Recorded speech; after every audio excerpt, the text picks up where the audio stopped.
anga ngai ia e whamanu atu ia iowa. Leo mafoi o i tonu ia tea ia whamanu i lona suaka ia. Loa ngā ngai ia e whamanu atu ia iowa. Aua foi nei ngalo se me tasi o ana me alofa. O le whamangaloina ua mi o leanga umalaga. O le whamalolo mai ato uma. O le whaolaina mai lo wola ai le tu mau. O le whaapaleina oe i le alofa ma le alofa muti langi. O le malie ai lo manao i mea lelei. O le whaafowina, o le whaafowina lo tau le lea whaapei o le aitu. O whaia iowa mea tonu, whaamasinonga mo e o sawa ina o malaga. Na ia whaailoa o na ala ia mose, o ana ngā luenga i le whanaunga Israeli. E alofa muti vale ma alofa fua mai e oga. I tele ngese lona to osa, ai tele lona alofa. I lea o i mai pia lava ia, e le wha moe fo'i lona to osa, e wha wau. Whaftaita maa le nei tai au, matou ala whai mai le atua i le oli.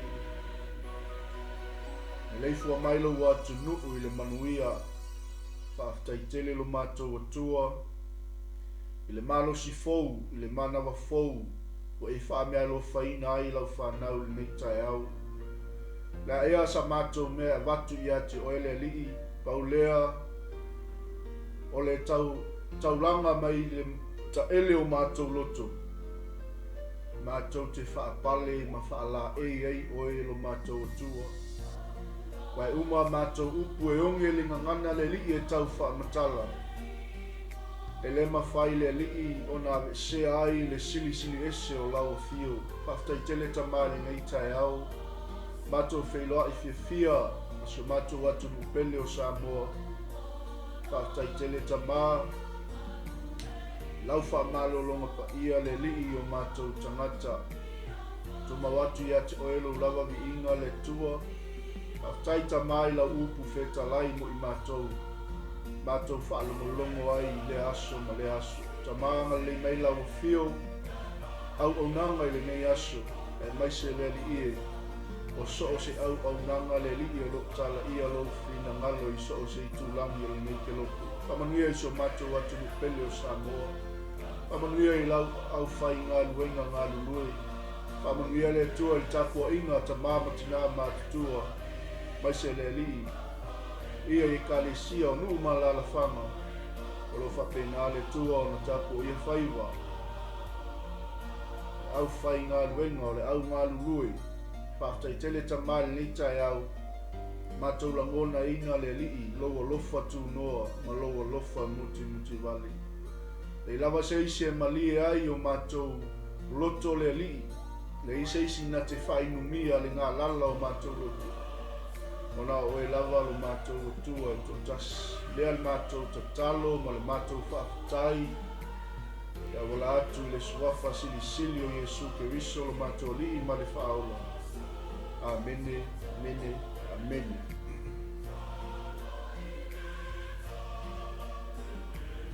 Tala whatu sa mo le mitai a fau, le fua mai whanunga lelei, e Teuteronome, ia le fau wale whai mai fua le mitai a fau. Ia tu mau pea le lofa ma le anga lelei o le tua i lo te soifua maso mato ni yola. Ama lole, tau pati mai fua i fua launga le lewa yaso, e Teuteronome ia o lunga, whamalo lunga le tua, e maisi o le malusi, ia lau mai mo whaafonga mai a masi foi o lo wha longo mai i le tatou au nanga i le aso ma le aso. Ia wa lava le upi fola le tua e to e whalofa ma whatala whatu. Ia i whaawawinga o tatou au nanga i le aso. Whataitele i lau tau talo, lau tau tako inga. Ia i aso tatasi mo le atu koila nganga whataitele. Ia i sio mato i kalesia.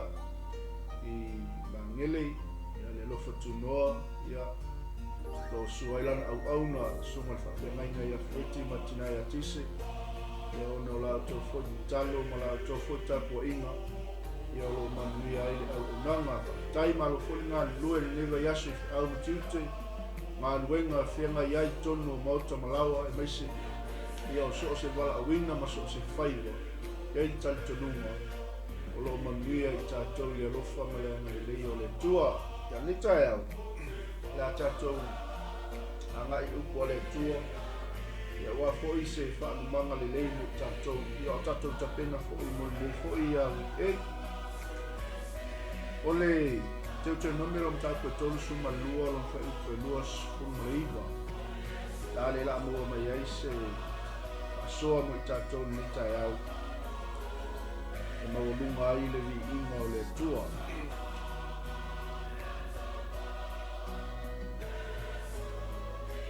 E ana latou popoto, ana latou i loa le nei mea, ina ia latou mawhauwhau i o latou i unga.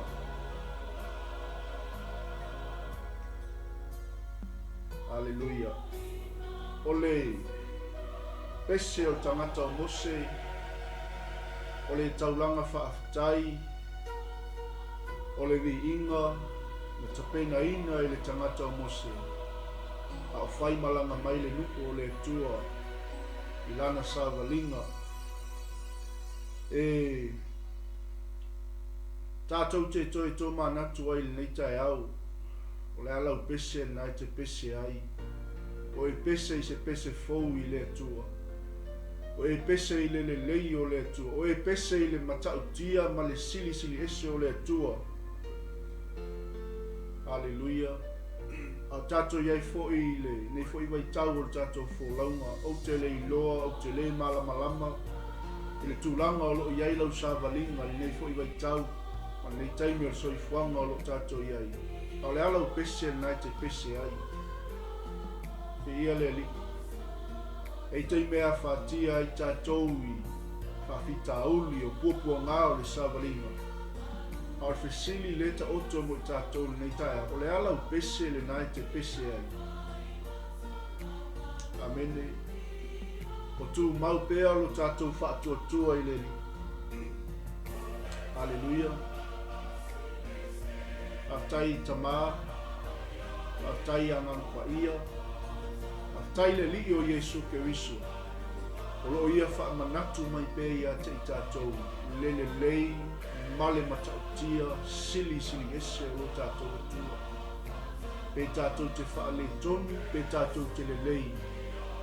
E le ave sea ai le alofa tu noa ma le whaamaoni o le tua i o tātou te mata.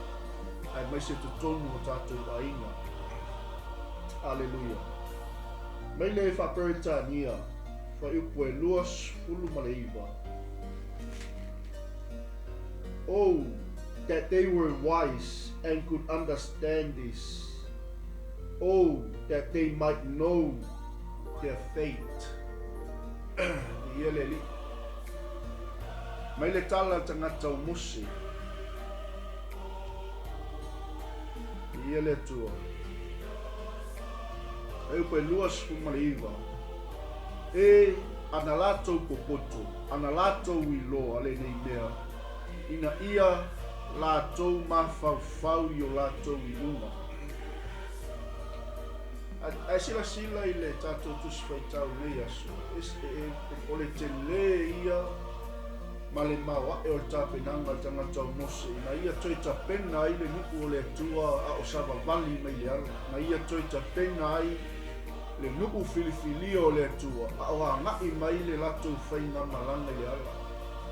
Sa ifo i vanu, sa ae i maunga, sa laina, sa timu ia. Ai le ia vek sea ai i le tangata o mose, le Lelei, ma le matautia leo le atua. Ai se sila le i whaiupu o mua nga i le whaiupu e wha.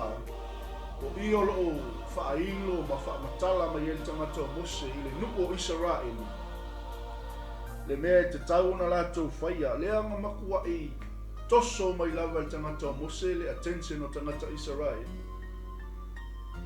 Ina ia awane i ngalo ia te i latou. Le atua matautia. le atua malosi na au maia i latou mai ai kupito i lona au malosi. Aleluia. Lea nga matua i whaamanatu, whaailoa na toi whawhangu e tangata o Mose. Isa rā elu, aua i ngalo i ate o tou. Yehova o Irai, Yehova o Saloma, Yehova o Sikenu. Aisea, langa po lea lava le whaalonga tata o le nuku ma le mui o le nuku. A o yaino lato sawalinga ma le lato fōlangu. E lei alu ese ai le alofa tu noa whaamaoni o le atua i lona nuku. O le nuku filifilia o le atua, o le nuku paia o le atua. Ai lai o tangata o Mose, isa rā elu, tātou tue whaasanga i o tātou wala. Amene, o le na au maia le malosi a te tātou. O le na au maia le ala tātou te sava vali ai. O le na au maia le taiala, e whapena o tātou hui ai. Aisea, le anga o le nuku, e pele i le fina ngalo le atua. Pele o tangata o Mose, le la ngie, wai mai ia o talinga, o na outau tala tua i lea, le lalo la ngie, whaalongo mai ia i upu alo mutu. O lau mata upu e singa ifo ia e pei o le ua. O lau tau talanga, e toto ifo lea e pei o le sau. E pei o ti munga i le wau mua. E pei o wanga i le wau iti. A wau te wala au atu i le suafa i owa. Ia o tau vi atu i le sili ese o lo tātou atua. O le papa e sao lava lana ngaluenga. A wai tonu o na ala umalava. O le atua wha maoni. E le o ia te ia se ami o le tonu. O le ami o tonu ma le ami o sao lava ia. Hallelujah. Ia le li. E whaalongo atu le nuku o le atua. E whaalongo atu isara elu i le alanga le tangata o Mose. E le eima se mea o whapena ona mui ai Mose i le atua. Pe whai ai Mose i le atua. Ale mea le ua whai e tangata o Mose. Ma kua i koe ka penga e Mose loto tangata Israel. O le a lava le tūlanga ua iai le mi. O le a lava le whainga tā ma le ona o le mea le ua iai le samalinga ma le wholonga lu. I o tātou pese i le lelei o le atua. Vai e o i le fuafuanga ma mana le atua koe whanganatu. E le tangata o le atua i le atua. Alleluia. Mea tangata o Mose. O le ami o tonu lava ia. E sao lava le atua. E ia le matua i toso mai ai Mose le whaalongo a tangata Israel. Ina ia o latou i loa mo latou talitonu. Le atua soifua e tuatasi. Amene. E le langie wai mai au talinga. Wai e. Ama koe whaamanatu le tangata o Mose. I le whanaunga Israel. Foanga ma mana le atua. E foi le awa kako ke whaatamala i tātou tauranga whaatai o tātou hi inga i le li. E le popole le atua peke pese, peke le pese. Le anga i viviki foanga le atua. La koke awa atua le vi inga i le atua. Ao i tātou o le tumutumunga o pale aliki o ngā ruenga le atua. Aia. Ale pese le tātou te pese i ele li. Lai ona o tau tala tua i lea, le lalo la ngie, e le ngata ua au mai e Mose le attention o Israel. Ai a au le lalo langi, o i la tau o e o lo moli mawina le lato savalina, o i la tau o lo whapena o na mata mai le nuku o le atua. Amen.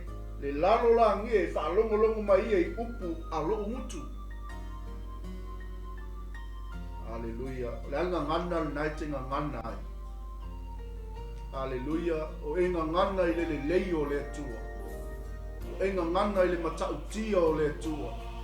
O e ngangana i le silisili ese o le atua. Amene. Ai leo leo o mai loa le kuapua ngā mawhainga tāi tātou sawa ni masui loa tātou ngangana a. Ia leli. O lau mata upu e sina ifo ia e pei o le ua. Na maku wai mali ai mose i tangata Israelu ma le nuku o le atua. Le mata utia o le atua. O na o ia na te au maia lea, le wha manu ianga i le tangata. Ua na o le atua e ala mai ai le malosi o le manuia. O le wha malulunga. Mea umala wa tātou te pese ai i le mata utia ma le lelei o le atua. Tali mai le atua, o le atua tali mana.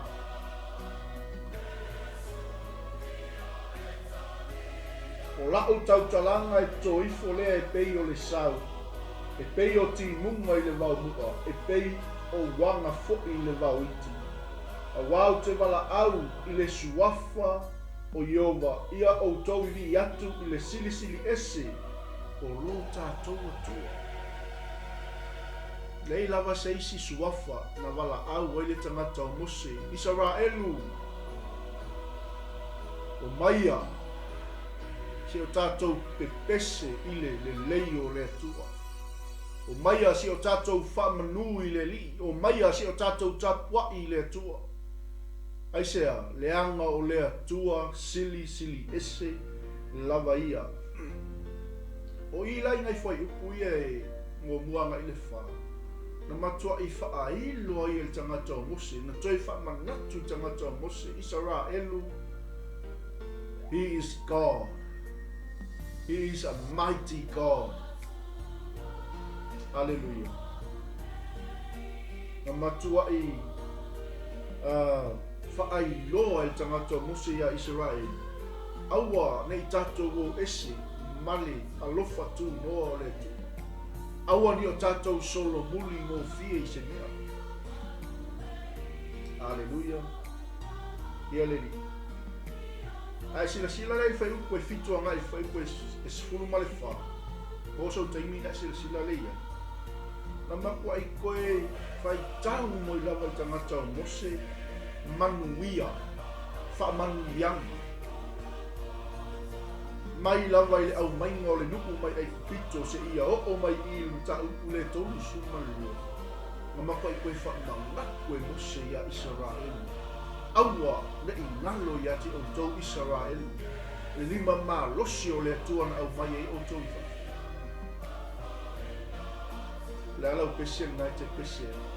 O ngalo i ati o e le atua. Amene. Ia le li. Nga toe mana tua e Mose. Taimi. A o iai le nuu. Whainga tāma puapua ngā. A o iai le nuu. Tono le wau. Au iai le nuu, tono ai kupito. Ia le, ai sila lei whai koe fitu. Matua i toi wha manatu mai. Ia e manatua aso le wawau. Ma whau ia i tausanga o lea tukulanga ma lea tukulanga. Pesili atu ia i lau tamā. Na te tau mai ai a te oe. O tautua ina fo i la tau te whai mai i a te oe. Hallelujah. Ia e mana tua aso le wawau. Ma whau ia i tausanga o lea tukulanga ma lea tukulanga. Lale ata le au mai mo tātou. O e mana tua lau wa i alofa. O e mana tua le mea na au mai ei o e lea tua mai le loto le angasala. O mea na au mai ei o e lea tua mai le loto. O le angasala ma le uti. Pese i le lelei o le tua. Pese le matau tia o le tua. Aisea. E anga o le tua lava e tō tas. Na au mai ai tātou mai whawhanonga e whawawau. E iei le polo kalame le tua i atu oi ma. Amuia i tātou uma o lo tātou maua pele manawa mai le li. Aisea. leanga iai le polo kalame le atua mo i tātou. Pai la le ke soifua ma e ola e fo i nei taimi ma le vai tau o sawalingo o lo tātou iai. E iai lo mafuanga, e iai lo tātou wha moe moe. E len whai launga ola wha sama noa tātou lungo le whenga e le. Tai o oio tangata e olo e mana vaina le ola le atua. Ono winga iai lo wha moe moe. E iai lo tātou tau muunga. E iai le tātou ngā luenga e whai, aisea. Le anganga koe wha manatu e Mose, Israel, ia o tau mawhau i aso ole mawau. Amene. Mawhau ia. I lea tupulanga, ma lea tupulanga. I ele ni, God is a generational God.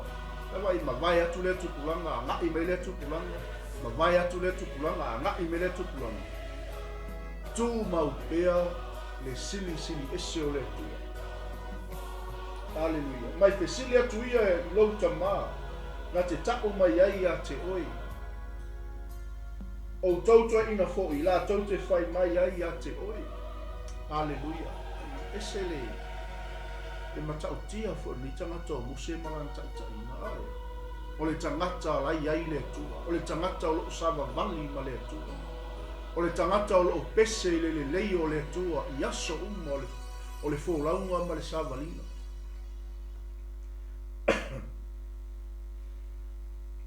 Amene. I ele tua. Ona pō. Na tofi ai e le sili ese o nuu. Mana whātāpea pe ina e ia le whānaua a tamu. Na ia whaia tua oi o le nuu. E tusa ma le whaitau o le whanaunga Israel. Ue mai ele makau kia.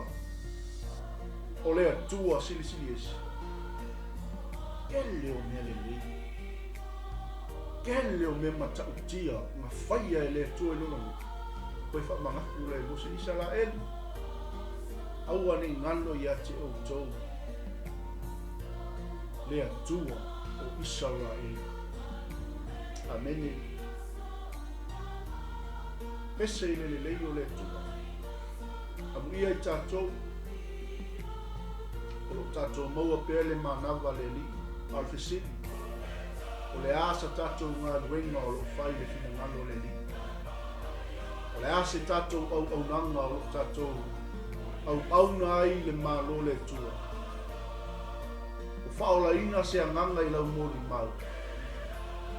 O whaolaina se anganga i au ngā luenga. O maurunga le vi inga o le tua i lau ngana o lo inga ngana. Mea tātou tusi whaitau. E ana lātou kokoto. I ia le li.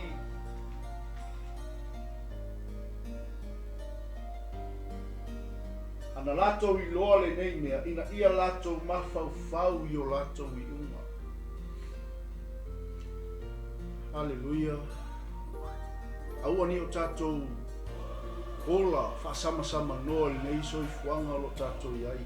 I o tātou mawhau i o ko whenne ka unu i eka kuru savalina. Le anga o tamo enga mai tātou taufutulinga o lo tātou taufutuli ai nei. O le taua whaale anganga, e le whaale tinga. Ea e iai lo tātou taumu unga. Ea o tala lea, o le tangi lea tangata o musi ea. E ana lātou kokoto. Hallelujah. Ea, ina ia lātou mawhau i o lātou unga. Ia leli. Mai leo musi, Israelu, ia o tau mana tua aso le wau. Ia o tau mana tua lea tupulanga ma lea tupulanga. Fisili o tau tamā, fisili toe ina. Amene. E foi lea ese le tā ua o lo taola, mauta inoa o lo soifua, tua asi de sina. O sunga i au na le atua. Ka ko ke fesili ai. O i la tauna mua i le tala lelei. Amene. Ai se alanga i le i whaingo fie. E le i whaingo fie le tala lelei u tātou sapi ai nei. Aia, amo ia I tātou wā. I Lelei, aftai le tua le tai au, o se toi whaamanatu, ma se toi whawhangu mo I tātou. Ina ia mawhai. Pese pia, alanga pia. Oli le Lelei o le tua. E teine a whea ai lo whale e le matiwa. E teine a whea ai lo whale e le whanua noa. E teine a whea ai lo whale puapua ngāna whakita uli o Savalina. Aia. Me a mose, Israelu, pese I le Lelei o le tua. Pese le matautia o le tua. Ia whaamania mai le tua sa moa. Nei la vaso. Tu mau ia te ia lona lava viina. Aua ni ngalo ia te oe. Le atua na au maia oe mai le loto le whawhanonga. Aua ni ngalo ia te I tātou. Le atua na ia ta pena ina le whaolatanga mo tātou. Tātou mana tua, taimi o popo ngama, taimi o whaingata. Le atua malosi, le atua o Israelu, le atua o Samoa, le atua o le lalolangi uma. O lei, na whaapaleina I tātou, I le alofa, ma le alofa muti la. Ta maali nei tai au, matou whaatai tele le atua I lau upu whetalai mo I matou. Matou whaalongolongo ma le tutoa le lii I au a fionga. Toi whaamanatu ma toi whawhangu ai a te I mātou. Aua le lii nei ngalo I a te I mātou. Lo mātou whaamoe moe. Lo mātou taunu unga. O lo mātou mafua anga le lii na e walawina I mātou. Wa lava le lii whatiata mai o le soifuanga mātou te awhatia ai. Aua ne suia la mātou mangana. Aua ne suia la matou pese le atua. Ia matou mana tua pea oe. I taimi uma masa uma le matou Savalina. Whamanuia I so matou atu pele o Samoa. Whamanuia le li I tino keriso. Mai se foi tamā le weekend. Matou I ai le atua whaafitai tamā I lau taita inga. I nei foi vai aso o whai wina. Tuma watu ia te oe le viinga o le whamanu ma le whanetana. After tamā whamanuia le li I au auna o angai mai le ala a wale whawawina o le pokalame le tua ma le matu au aunanga I a te oe. E le tua o manuia. After tamā e sosoa ni ina lungo le ea le li o I lava le tua whaalongolongo mai le tai au. Matou whaafitai atu I a te oe I au manuia. Matou whaafitai atu I a te oe le li I lau upu mo I matou le tai au. Ian mātou tatalo awalatu le suafa. O loto lau tele o mātou waliki o Yesu Keriso. Amene. Amene. Ia, whaftai tele nei tai au. Lau whawhanga mai a mesifoi. Ia o lo taimi whaamnoina Samoa. Ia, tātou te mafutai nai le upu ale li il nei tai au. Ia manu e tele whaiwa mlau singo le nei aso. Ia, iso se whaiwa le tala lei le au mālue. Ia whaingalwe na tofi ale atua. Ia mani e tele o tō whaiwa wholo al tala lei. Pamanuia fo e tino keriso. Tātou wangai atu le weekend. Nisi fo e o tūlangi. Ia o le whaiwina o lewa yaso le aso raile. Ia ile anga le lei o le tua. Ia e mai atu nei. Ia mai sa tulenga. Tātou te alo lofa tele. O e sa mola atu pele. Ia o le tūla iwa. Nei isi mātou atu nuku o Nusila. Ia o le a suma e fo i au aunga le tua. Ia o wafo i le tala inga o le malo le li. Ia, tātou whalongolongo fo I tala inga, ia, awa fo I se whalumanga le lei mo tātou. Ia, le sunga I le aife au, ia, tu maunga, le sunga tu au ia le atinu. Ia, wale tala inga ia stonai, ia yaso tas, ia, mami a tele, ia le yaso ono Yesu. Amen.